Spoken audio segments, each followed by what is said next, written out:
panel today will be on neuroscience, resilience, and foster care. It will be moderated by Dr. Monica Ramirez-Bosco from our White House Office of Science and Technology Policy, and also Sixto Cancel, who's one of our champions of change, but also a young adult consultant with the Jim Casey Opportunities Initiative. So welcome them up. And our panelists are Dr. Nathan Fox, the director of the Child Development Lab at the University of Maryland, go Terps, and Dr. John Lansford, a senior research scientist at the Oregon Social Learning Center. So come on up.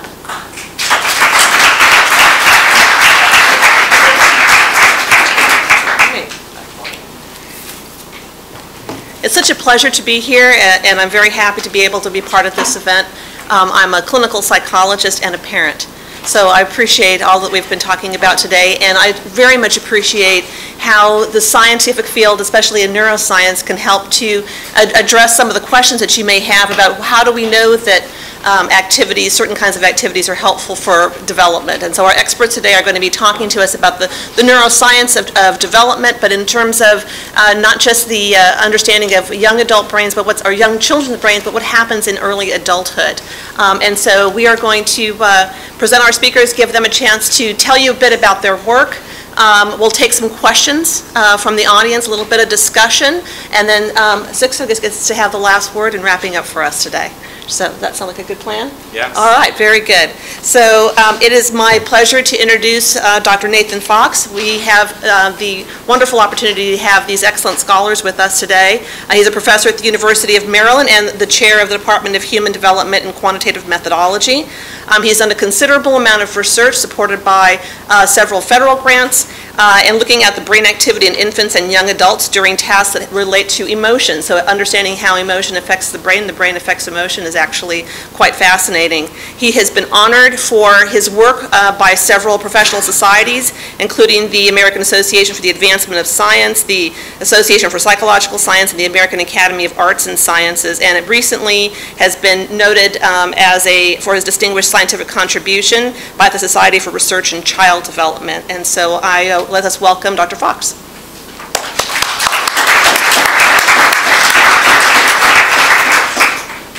Thank you, Monica. Good morning.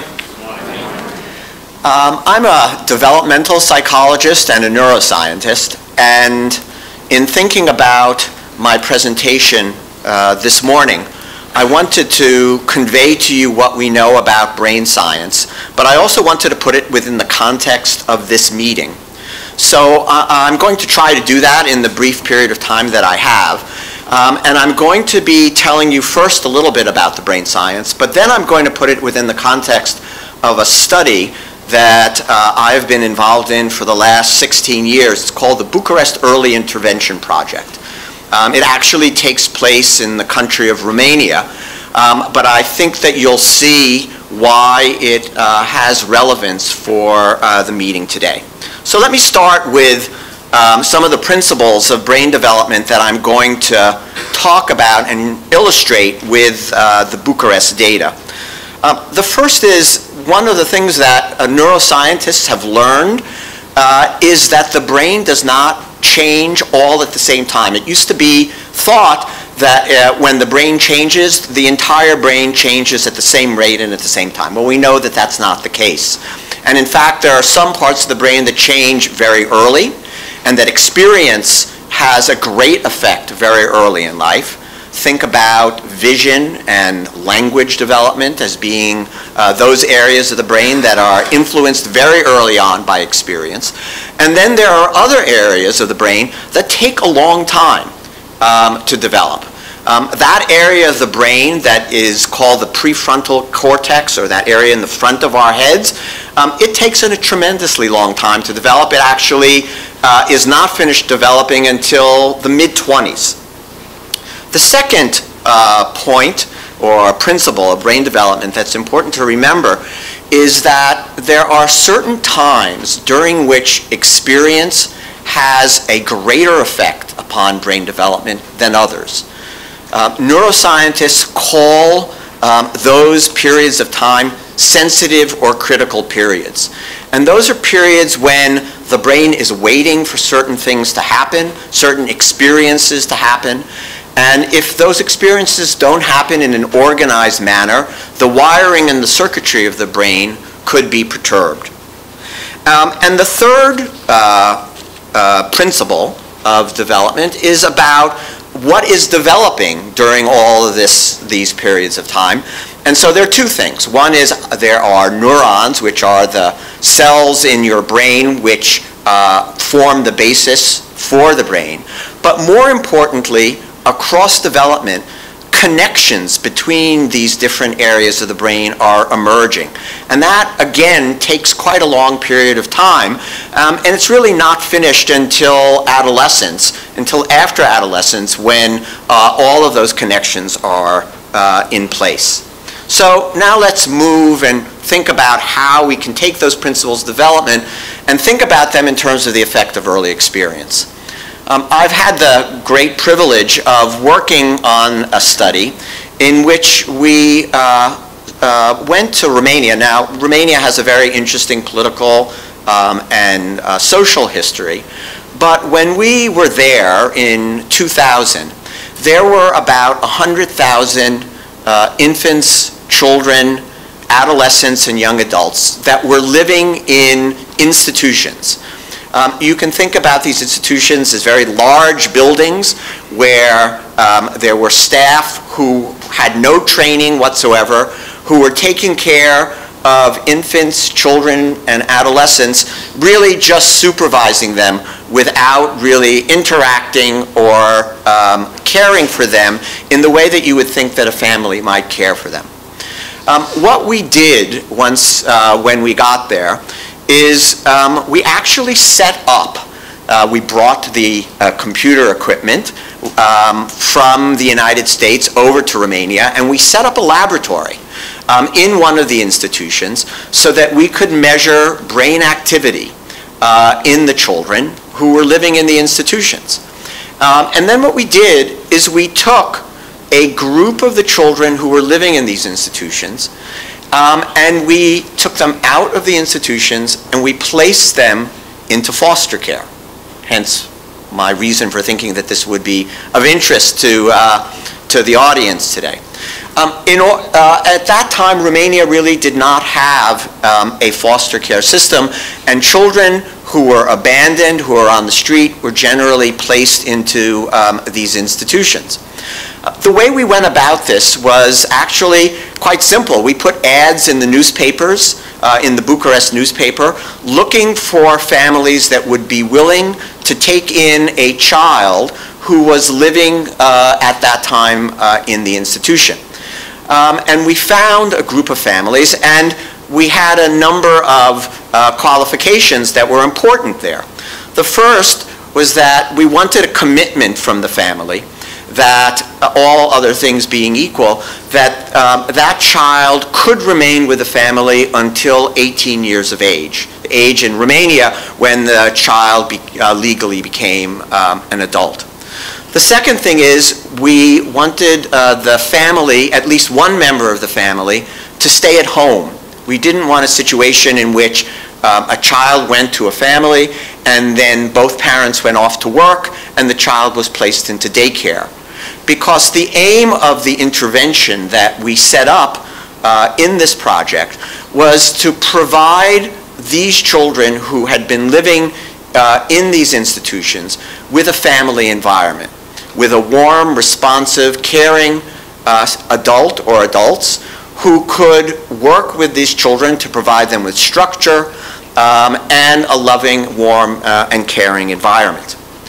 So the first thing that we did before we placed some of these children into the families is we used the equipment that I told you about to measure their brain activity. Now, the way that the brain communicates is two ways, electrically and chemically. And we measured the electrical activity in the brains of the kids that at that time were living in the institutions. We used a method that's called the electroencephalogram, or EEG. And what we found was rather remarkable. Oh, and I should mention that what we did is we also recruited a group of children who were living with their families, typically developing kids, living with families in Bucharest for a comparison group.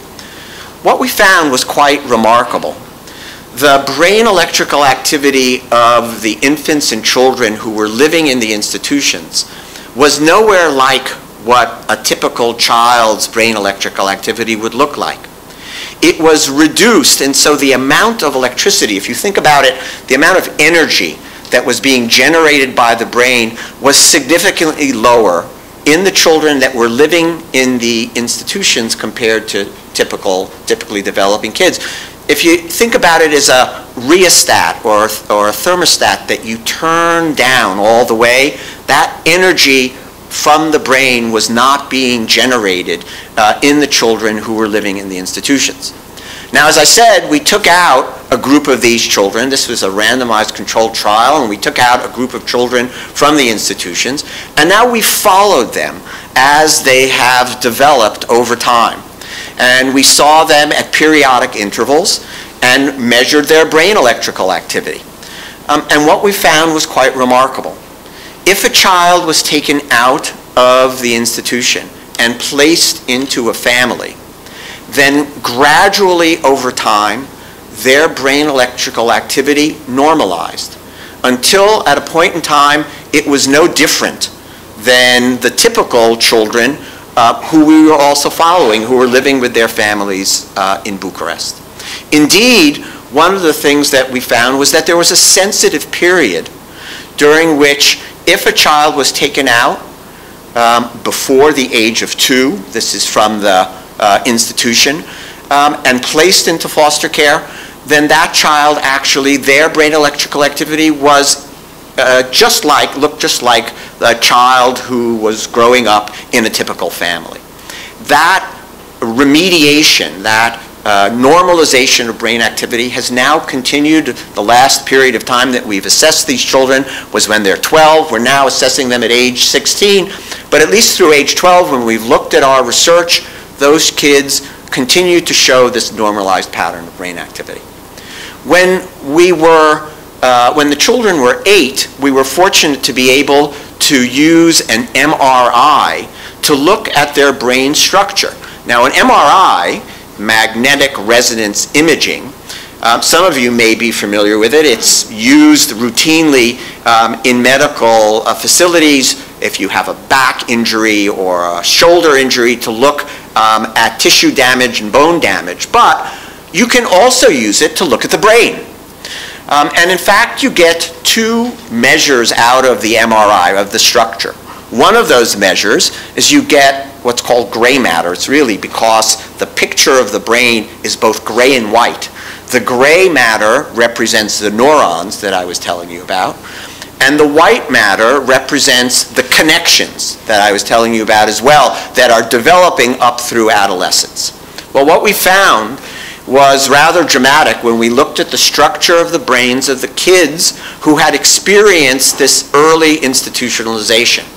What we found is, in fact, they had reduced gray matter. That is, the number of neurons that the brain had generated over this period of time, they were 8 when we assessed them, was significantly reduced. On the other hand, what we found is that the white matter, the connections that I've been telling you about, which are so important as children develop, that those connections actually responded to the intervention. And children that we had taken out and placed into families, those children showed greater white matter development, and particularly in white matter tracts, that is, in the connections that are so important for regulatory behaviors, for reasoning behavior, and for emotion regulation. And so now we have looked at our data, and we've looked to see, well, what are the characteristics of the foster families that have led to these dramatic changes in brain development, these dramatic changes in white matter development, which have led to this remediation of these early experiences. And what keeps on coming up in our data is warm, responsive, and contingent caregiving. Those families, even within our foster parents, who provided warm, contingent caregiving, those kids had better brain development in terms of greater connectivity and greater EEG activity, greater brain electrical activity as we measure them throughout development. Now, you might be wondering, why should we be interested in a study that's going on in Bucharest, Romania, about institutionalized children? And I get asked this question quite a bit. There are a number of answers aside from scientific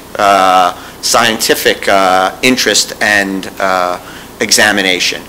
The best answer really is that in the United States, the greatest incidence in the child welfare system, which I'm sure all of you know, is for neglect. Now, neglect, it outranks abuse, physical and sexual abuse, as the #1 reason that infants and children are placed into the child welfare system. Now, neglect is a hard thing for people to think about, because neglect is the absence of something as opposed to the presence of something. It's the absence of warm, contingent social interaction. And in that sense, the environment that we characterized and that we saw in the institutions in Bucharest, you can think of it as the extreme condition of neglect. And indeed, in talking to some of my colleagues who work in the child welfare system around the country, they've said that some of the conditions that we've described in the institutions for these children are very similar to the conditions of extreme neglect that are found for children here in the United States. So the message is that what's missing, that's not only what happens to the child in terms of experience, but it's also what's missing in terms of their experience, which is a critical factor in initiating brain development. And what's missing to initiate both the connectivity that occurs across development and brain electrical activity across development and the development of neural connections is the presence of warm, contingent, and responsive caregiving and a structured environment for the child. Those are the conditions that we've found that are so influential for brain development in the population that we've studied. And I would guess that if one studied the children in the child welfare system who are experiencing neglect, you would find the same as well. And so the message that I have for you is that we can understand how neglect gets under the skin and into the brain in the same way that we can understand how abuse gets into the brain. And in fact, it has actually a more powerful effect than abuse, or a different effect than abuse in terms of affecting brain development. So I hope that brief introduction and organization and of the principles of brain development and my discussion of the Bucharest Early Intervention Project has been interesting to you. I realize that most of you are from service and intervention, and I hope that the neuroscience speaks to you as well as it speaks to us. Thank you.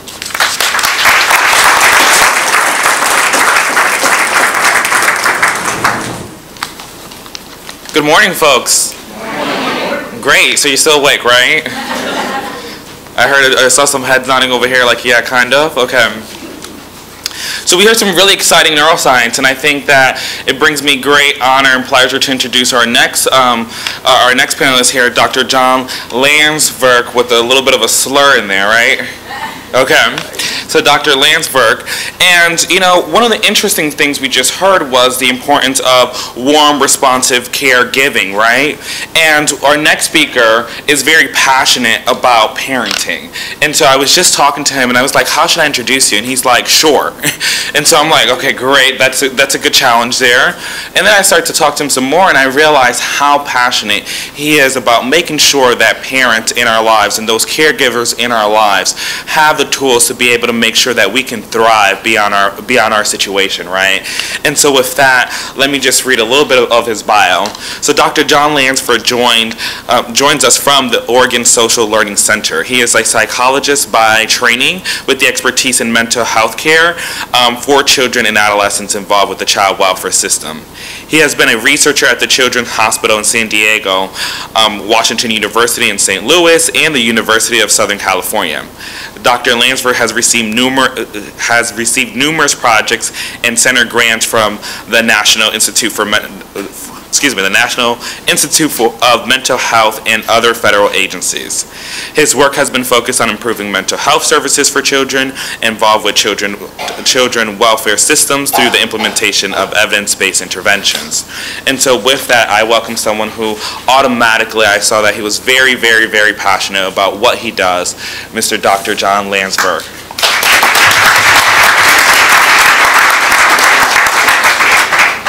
Thank you for that lovely introduction, and thank you for the invitation. As soon as I found out this is really something I don't know very much about, and I really thought I'm going to learn a lot from this audience and multiple audiences, so I appreciate it.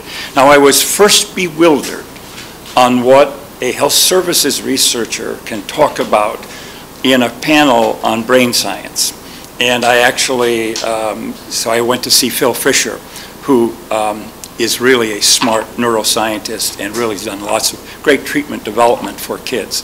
And we decided that there's another science, a parallel science, that you have to talk about. And in fact, Nathan has already talked about it, which is moving kids and making sure that they get into homes. And one of the things that we know is, although brain science work and neuroscience is really a relatively new science, an emerging science, there's a 35 to 40-year history on the testing of different models for changing parents.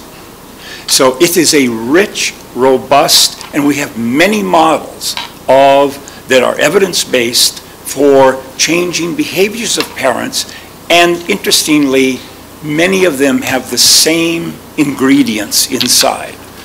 There's a lot of commonality to them. They also have been tested with young children, older children, young adults, so there's a range across there which makes great sense from a developmentally sensitive. Unfortunately, historically, child welfare, which is truly in the business of changing parents and changing parenting, and those kinds of parenting behaviors that lead to risk, safety, impermanence. Child welfare has not had a tradition of importing evidence-based interventions, although they've always been giving classes and that sort of thing. That has changed, and I'll end this by talking later on about some very exciting things I think that are occurring in that field. How this relates, I think Dr. Fox has actually already laid out. How it relates is good parenting and good family life is predictable. It's not not predictable. It is structured, it's not chaotic, and it's consistent. It's not inconsistent. That doesn't mean that everything is perfectly predictable, consistent, and all of that, as we all know, as we've grown with our children and all of that. But in general, those are the characteristics. And those are the characteristics that I believe in the neurosciences and with brain architecture studies that they are the attributes of good family life that really enhances brain development. Now, let me just take you through. So 35 years of history of efficacy trials across many, many different models. Although the elements differ, there are about 4 characteristics that probably all of them share to some degree or another. One is they aim at increasing positive and sensitive parenting. There's this notion of, even for troubled youth, that the parent has to catch good behavior and reward that, and ignore, in a sense, really, behaviors that aren't normative. That is a part of almost all of it. So it's a very strength-based and very looking for positive things that could be positively reinforced. There's clearly that decreases harsh parenting, and it's very clear in all of these studies that have looked at what's the mechanism, what's the engine in there. It turns out to be that parents changed from a very high dose of harsh or rigid or those kinds of things in terms of parenting to much more beneficent and much more, in a sense, positive reinforcement models.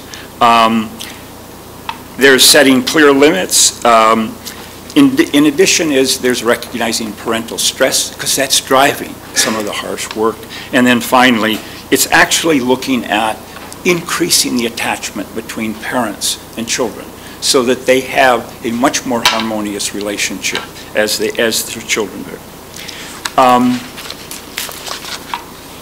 The outcomes cover a wide range, unusually so. In science, in general, you don't have interventions that have lots of different kinds of outcomes. But that is not true for parenting intervention science. So we know that with these parenting interventions that are proven to be efficacious, mostly in randomized trials, that we have child sustained attention, improved executive function, and regular sleep. It changes increased language, higher vocabulary, social skills, and social readiness. There are some other outcomes, and I don't have time to list all of these because they really are quite remarkable. Fewer mental health problems, reduced peer aggression, higher GPA, better math and reading achievement, less abuse and neglect, and safer home environments. There's a recent analysis of all of the preventive interventions that's been done by Erwin Standler. And he wanted to look at, but do these effects stay?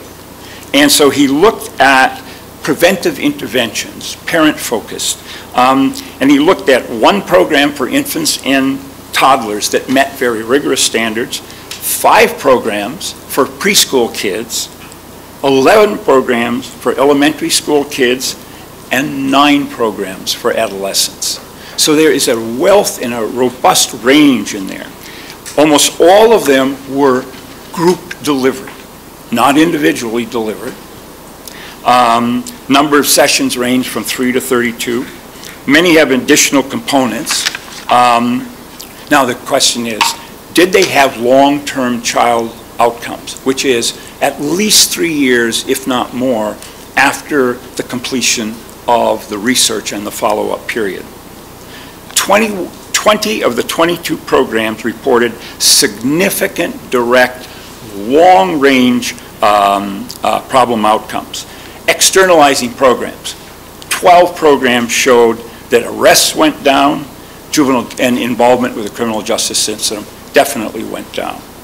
Internalizing programs, depression, anxiety, 7 programs showed the incidence of full-blown depression and the use of mental health services went down. Substance abuse, 8 programs showed that outcome, decrease in that. High-risk sexual behavior, 7 programs demonstrated that. Positive development competencies, grades, school attendance, 9 programs showed that increase. And finally, health outcomes, obesity, cortisol, and 4 programs showed that. So it's a range of outcomes from essentially a set of programs that have many, many components in common. 10 programs report significant effects on 3 or more outcomes. Really robust programs. What was the magic in there? It wasn't actually, for the most part, about treating children or focusing on children or targeting children. It was on helping parents get much more effective ways of doing parenting. And so that's why we often call these parent-mediated interventions. The summary. Evidence from randomized trials of 22 parent-focused prevention programs of long-term effects showed a broad range of change in child problems and healthy developmental outcomes. I suspect that if they had had brain scans, we would be seeing that as well. Some shifting back to more normal trajectories. Now, what Irwin indicates is the problem that we have about parenting programs and about changing parent behavior, which is the business of child welfare. Improving safety, improving permanence, and increasing child well-being. The problem is it's not that we don't have the science. The science is robust, it is solid, it is, clearly shows great benefit. It is how do you move it into service systems so that it directly impacts. Now, when I started this work 25 years ago, doing epidemiologic and mental health services research studies with kids in foster care and child welfare, my notion was that it was about access to mental health care. So the idea was you move kids over into the mental health system, the health system, to heal and help. What I think has happened in my thinking since then, and in the last decade, which is what I've observed, is that child welfare actually is a superb platform for rolling out and scaling up parenting programs. It can be done. So we worked with Patty Chamberlain on essentially a version of the multidimensional treatment foster care, but it was designed to translate down into all foster parents. So the issue is, here's a group of parents that take in kids from troubled families, and they've been screened. So in a sense, there's a selection in there. So the question is, could they use better training on parenting? And what we now know is absolutely. And you can have outcomes that are very relevant, not only to the well-being of children, but also to child welfare systems. So in a randomized trial in San Diego, where 600 kids were enrolled, although they were not tested. We looked at administratively. They were not part of the study, because what we're trying to do is change foster parenting. And what it showed up is that for kids who had lots of placement changes, that placement change trajectory sloped down. And in other words, it was, if not stopping altogether, it was certainly significantly decreasing the bouncing around that already speakers like Timothy have talked about. Second is, a finding that we had not anticipated is that kids were more likely to be reunified with their biological parents. We hadn't anticipated it. We hadn't hypothesized, but it's clearly there. So that's a notion that is really helpful in terms of permanence.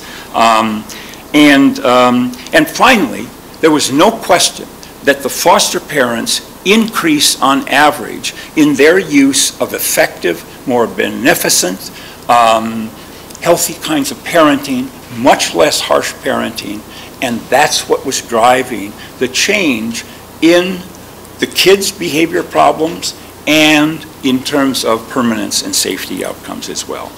So, now, let me close then with discussing the issue of, can you roll these out on child welfare platforms? And I think you can. There is some very interesting work going on in different service systems, and these are examples that I know of pretty well because there's research associated with them. Washington State has used parent-child interaction therapy for very young children. It's used in Credible Years, Carolyn Webster Stratton's, for very young children, and it's also incorporated and tested KEEP, which is this foster parent training. New York City, under a waiver, actually brought in and linked parent management training from Oregon for biological parents at the same time that their that their foster parents were being trained in KEEP. And there was a new intervention called R3, which is reinforcements, 3 kinds of reinforcements, to take the same principles and train caseworkers and supervisors. So there was a consistent use of principles across those. Tennessee waiver currently is testing KEEP and R3. By the way, in the New York City one, there was a significant drop, I think it's 20% in terms of child days in out-of-home care that actually made the financial case for use of these interventions. California has had a massive study by Patty Chamberlain on multidimensional treatment foster care and looking at how to implement it across 40 counties. They each are in their own way a study. Oklahoma with Mark Chaffin has been adapting evidence-based practices for years, and I think doing some of the best work in a very strong partnership. Kansas has taken PMTO from Marion Forgash. It's 0, and I'm going to finish with this sentence. So what we really need, I think, is, this is really promising stuff, folks, and what we need to do is figure out how to embed it within service systems. Thank you very much.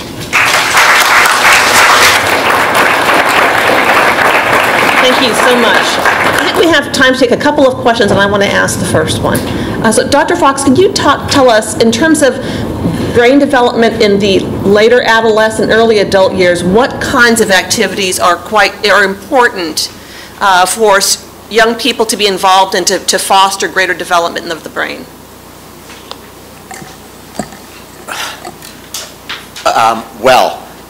What is changing in adolescence, as I mentioned, most critically are connections between different brain areas. So if one is to foster that kind of connectivity, for example? It would be... In what way? Well, one could do it with challenging kinds of games, or learning activities. But I would say that the question is really one of asking about how to allow brain development to occur typically and normally, as opposed to enhance it. There's lots of programs that are around that say that they can enhance working memory or executive function. But I think really what is important in adolescence is to provide the opportunities to allow typical brain development to occur. And those would be sports, physical activity, and social interaction in positive peer groups. Wonderful, thank you. A quick question from the audience before we move on. Burning questions? Yes. So my question is addressed to either of the presenters, and if you would speak to what your research in both of these areas, the positive parenting as well as the brain development, how does the research affect child fatality and child death? That, as we know, 0 to 5 or the under 5 is a very vulnerable population for us in this field. So in terms of preventing child fatalities, how would you frame your work?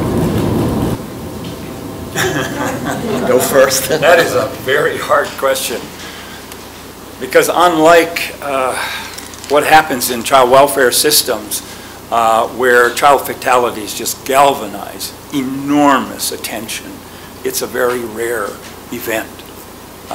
And it's, so there's no question. So if you think, I mean, child fatalities is the safety end. And there's no more growth, obviously, after the child fatality. And so it seems to me that what we've often thought about is that if you could, you know, I just don't have a good answer. This is a really tough one, folks. Let me not pretend that I have great wisdom about this. You know, these are very high-risk families, either when they're going back and still are under child welfare. Yeah. It's a great question, but it's... Worthy of study, for sure. Thank you. So I'm going to ask Sixto to make a few closing remarks before we wrap up.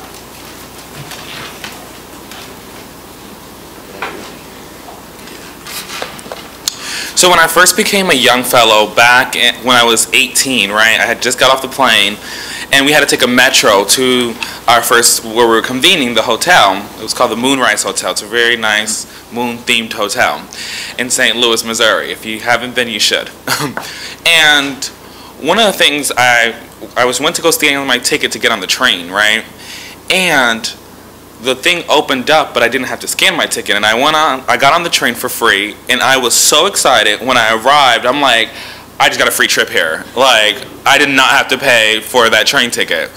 And immediately, Liz Squibb came to me, and she said one of the most powerful things, and she said, you know, Sixto, integrity. Integrity is doing the right thing when no one's looking, even if it is as simple as just going ahead and walking through those train gates when you should have paid, right? And I thought, I was like, man, I got the deal today. I got more per diem in my pocket, you know? But it was one of the most, you know, important and profound things that happened immediately for me, because what I realized is that when we begin to learn a new piece of knowledge, right, and when we know better, then we're really responsible to have some integrity and take this back to our work and figure out how is it that we implement what we just learned, right?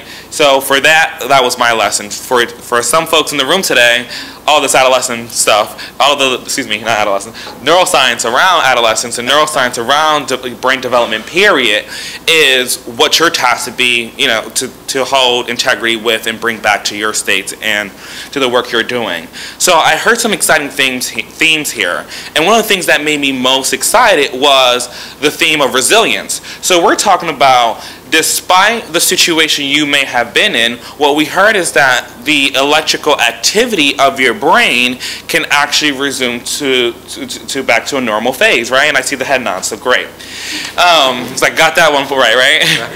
And I think that presents something. So if all of you can take out a pen, or if you can go ahead and pull out your cell phones, because I'm about to tell you to email something to yourself. And that's the Jim Casey Youth Opportunities Initiative Adolescent Brain Research Paper and its implication on foster youth. So if you want to do this the easy way, you're just going to put in Google Jim Casey Adolescent Brain, and it'll pop up, right? And the reason I want you to look at this is because in that paper, and on pages between 20 to 23, because you don't have to read the whole thing for now, just to get started, you know, 20 to 23 in page 26 to 27, what you'll begin to read there is that, like the panelists said today, is there's this ability for us to wire our brain through experiences. Things happen to us, there are milestones that we need to experience, right? And that's what creates the physical pathway in our brain. And so the experiences that you guys have the opportunity to give young people and families and even your workers shape the development of all of our brains, and of all of our brains. So here, one of the exciting things I think that we see in that paper is that we have the ability to rewire our brain with the experiences that you guys are in a position to be able to provide to us, right? And so I think one of the most exciting things is that if we can rewire some of our brain activity, then you can start to figure out how to help us develop in a way that we can thrive through our situation and get to our destination.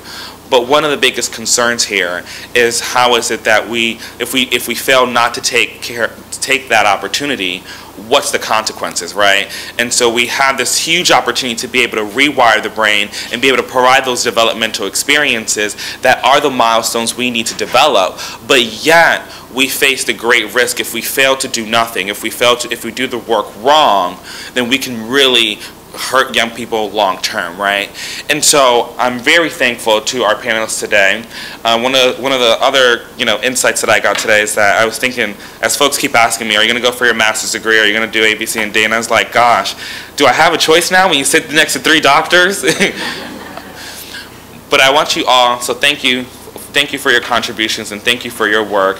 And I want you all to think about how is it that you incorporate this work. There are also issue briefs that the Jim Case Youth Opportunity Initiatives have. There are 6 specific issue briefs.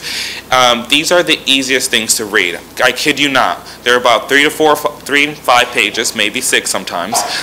But they're very easy, and if you have new people coming into the workforce, make sure they read those 6, because it's going to give them a really good idea from engaging young people and the difference between youth engagement and youth empowerment. They're 2 different things, right? And authentic engagement, to the ability really in making sure that you're doing what you need to do to make sure you have that neurodevelopment on point.